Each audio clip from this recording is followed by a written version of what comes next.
এক ছিল সুন্দর বন। সেই বনে থাকতো টোনা আর টুনি। বনের সব পাখিদের ঘরে ফুটফুটে ছানা ছিল, কিন্তু ভাগ্য খারাপ ছিল আমাদের টুনির। তার কোনো সন্তান ছিল না। একদিন, ওগো টোনা, আমাদের কপালটাই কি খারাপ নাকি বলো তো? সবাই তাদের ছানাদের মুখে খাবার তুলে দেয়, আমাদের এই ঘরটা সব সময় খা খা করে। আমার বুকটা যে ফেটে যাচ্ছে গো, আমারও তো বড্ড ইচ্ছে করে। কেঁদো না টুনি, এভাবে কাঁদলে নিজের শরীরটা নষ্ট হবে। সৃষ্টিকর্তা যা করেন ভালোর জন্যই করেন। চলো, মনটা শক্ত করো, আমরা নিজেদের জন্য কিছু খাবার খুঁজে আনি। না, আমি এখন কিছু খাবো না। আমার যে একদম ভালো লাগছে না। সৃষ্টিকর্তা আমাদের কেন এমন নিঃসন্তান বানালো বলো তো? সবার কপালে কি আর সন্তানের সুখ থাকে টুনি? আমরা যে কপাল পোড়া, আমাদের কপালেও সন্তান সুখ নেই। চলো টুনি, চলো। এরপর টোনা আর টুনি বনের ভেতর দিয়ে উড়ে যাচ্ছিল খাবারের খোঁজে। হঠাৎ বনের একটা অন্ধকার কোণ থেকে ডানার ঝাপটানি আর কান্নার আওয়াজ ভেসে আসে। তারা নিচে নেমে দেখে এক বৃদ্ধ তান্ত্রিক আহত অবস্থায় মাটিতে পড়ে আছেন। একটা বড় কালো শয়তান চিল আকাশ দিয়ে উড়ে চলে যাচ্ছে। বাঁচাও, কে কোথায় আছো? বাঁচাও। আরে আরে, এই তো দেখছি তান্ত্রিক মশাই। তান্ত্রিক মশাই যে আহত হয়ে পড়ে আছে। টোনা, আমরা ওনাকে এভাবে ফেলে রেখে যেতে পারি না। চলো, আমরা তান্ত্রিক বাবাকে সাহায্য করি। এই কি তান্ত্রিক বাবা, আপনার এমন দশা কি করে হলো? আমি এই পথ দিয়ে যাচ্ছিলাম একটা কাজে, তখনই শয়তান চিল তান্ত্রিক আমাকে আক্রমণ করে। কারণ বনের সবাই আমার কাছে আসে, তার কাছে যায় না।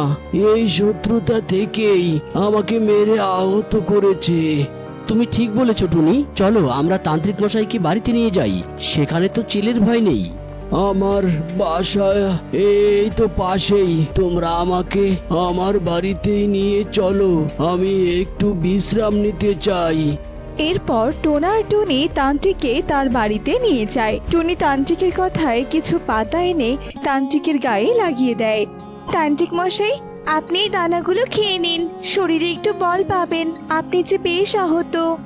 আহ, তোমরা খুব দয়ালু পাখি, আমার প্রাণ বাঁচালে তোমরা। ঈশ্বরের দয়ায় আমি এখন বেশ সুস্থ।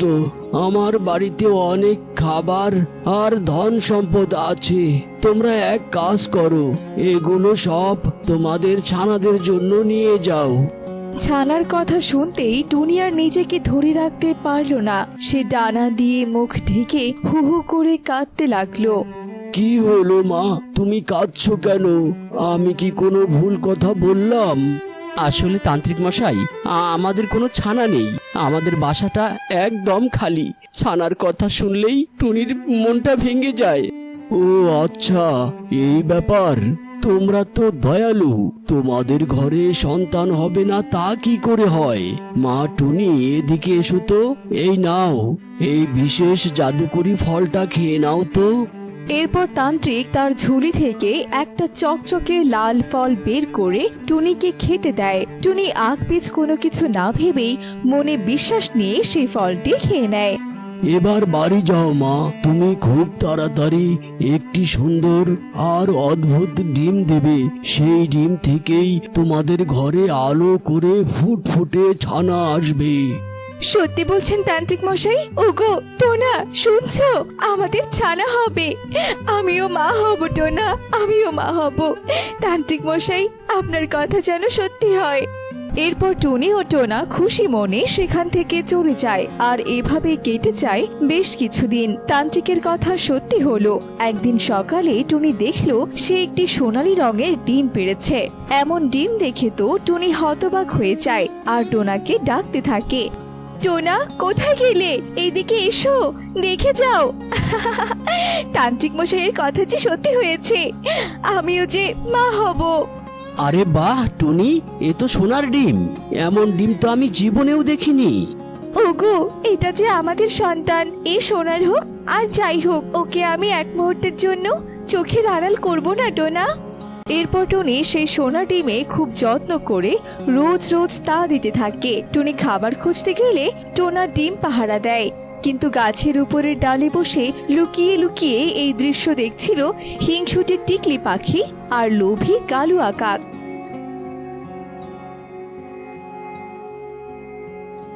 কি ব্যাপার টোনা? টুনি দেখছি আজকাল বাসা থেকে বেরই হয় না, ব্যাপারটা কি? ও, টুনি ডিম দিয়েছে টিকলি। সারাদিন যে সেই ডিমই তা দেয়। থাকো তোমরা, আমি দানা আনতে যাই। এটা কি হলো? বনের সবাই তো জানতাম টুনি কোনোদিনও মা হতে পারবে না, তাহলে টুনি ডিম দিল কি করে? বিষয়টা তো ঠিক ভালো ঠেকছে না। এরপর টিকলি আর কালুয়া টুনির বাসার দিকে যায় আর গিয়ে দেখে টুনি সাধারণ কোনো ডিমে তা দিচ্ছে না, টুনি তা দিচ্ছে একটি সোনার ডিমে। এই কালুয়া, এই দেখেছো টুনির বাসায় সোনার ডিম? এ যে একদম অবাক করা কাণ্ড। ওই ডিমটা যদি আমরা চুরি করতে পারি তাহলে আমাদের আর কোনোদিন খাবারের অভাব হবে না, আমরা যে ধনী হয়ে যাব কালুয়া। একদম ঠিক বলেছো টিকলি, কিন্তু টুনি এই সোনার ডিম পেলো কিভাবে? সেসব শুনে আমাদের বাপু কোনো কাজ নেই, ভালোই হয়েছে কষ্ট না করে ধনী হওয়ার উপায় পেয়েছি। চলো চলো এখান থেকে চলো। এরপর কালুয়া আর টিকলি সেখান থেকে চলে যায় আর একটু পরে খাবার নিয়ে টোনা বাসায় ফিরে আসে আর দেখে টুনি পরম যত্নে ডিমে তা দিচ্ছে। নাওয়া খাওয়া কি এবার ছেড়ে দিবে নাকি গো? নাও এবার খেয়ে নাও তো, শরীরের তো যত্ন নিতে হবে নাকি? আচ্ছা টোনা, ডিম থেকে তো এখনো ছানা ফোটেনি, তাহলে তোমাকে কি ডাকবো? ডিমের বাবা? তুমিও না, নাও তো নাও, খেয়ে নাও। এভাবে কেটে যায় সেই দিনটি। টোনা আর টুনির দিন খুব সুখে কাটছিল। অন্ধকার রাত, টোনা আর টুনি ডিমটি রেখে ঘুমিয়ে আছে। এই সুযোগে টিকলি আর কালুয়া সাবধানে বাসায় ঢোকে আর ডিমটা নিয়ে উড়ে পালিয়ে যায়। টোনা আর টুনি এসবের কিচ্ছু টের পায় না। টিকলি আর কালুয়া ডিমটি নিয়ে ধরা পড়ার ভয়ে জোর গতিতে উড়তে থাকে। টিকলি, তোমার যদি ডিম নিয়ে উড়তে কষ্ট হয় তাহলে ডিমটি আমাকে দাও।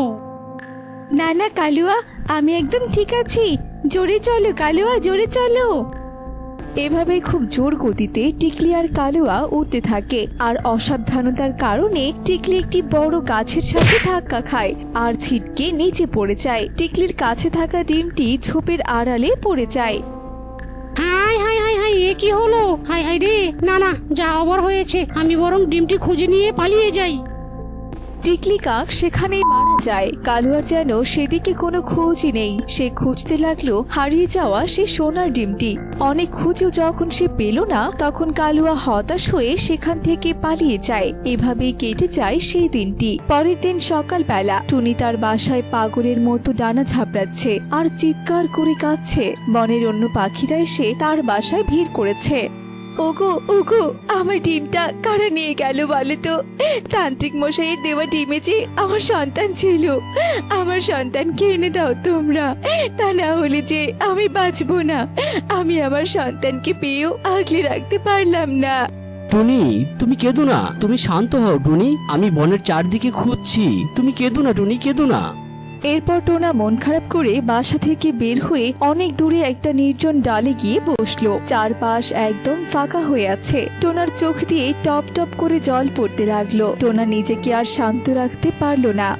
তোমাকে কিভাবে বোঝাই টুনি, আমারও কলিজা যে ছিঁড়ে যাচ্ছে। ও যে আমার অনেক সাধের ছিল। ছেলে পাখিদের নাকি সবার সামনে কাঁদতে নেই, বুক ফেটে গেলেও নাকি মুখ ফুটে বলতে নেই। কিন্তু আমি এখন কি করি? টুনির সামনে তো কাঁদতে পারি না, ও তো আরো ভেঙে পড়বে।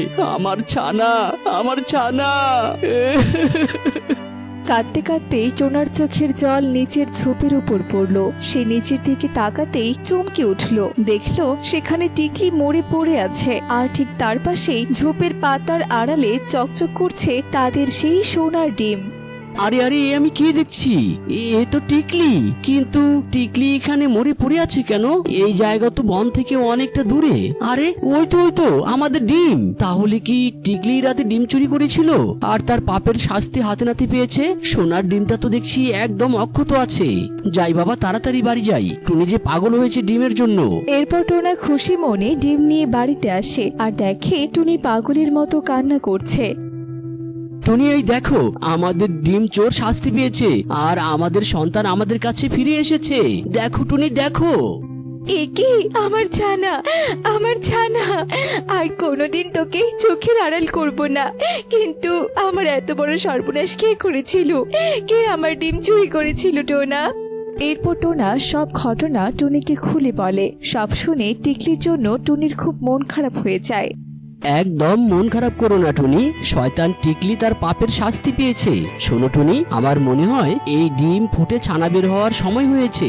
আজ থেকে আমরা আরো আগলে রাখবো আমাদের এই সোনার ডিমটাকে। এরপর টোনা ও টুনি সেই ডিমটিকে খুব যত্নে তা দিতে থাকে, আর তারা খুব সুখে শান্তিতে দিন কাটাতে থাকে। তো বন্ধুরা, দেখলে তো লোভ এবং চুরির শেষ পরিণতি সবসময় নিজের ধ্বংস ডেকে আনে।